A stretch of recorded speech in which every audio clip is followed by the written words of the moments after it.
Мұқағали Мақатаев, аққулар ұйықтағанда. Өзенде жоқ сыймаған арнасына, жылға да жоқ даламен жалғасуға, тастан тұнған жаңбырдың тамшысындай, қалай біткен мына көл тау басына, мөлдірейді, қарайды қарғашынға, жалғыздықтан жамандық бар ма сірә? Қанша ғасыр өтті екен, қанша заман, қанша ұрпақ кетті екен, қанша мадам, қанша шаша өсті екен, құлады екен, жетім көлге қараудан шаршамаған.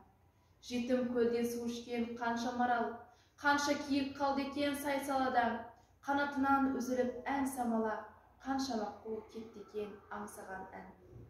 Ортаймаған жетім көл толмағанда, болған өмір ұқсайды болмағанға, сызат та жоқ бетінде, сызық та жоқ, айдынына аққуы қонбаған ба? Қызғыштары қиқулап қорғағанда, сорлағанға ұқсайды сорлағанға, шүрегейлер айдынын қомдағанда, көк құтандар қаратым қомдағанда.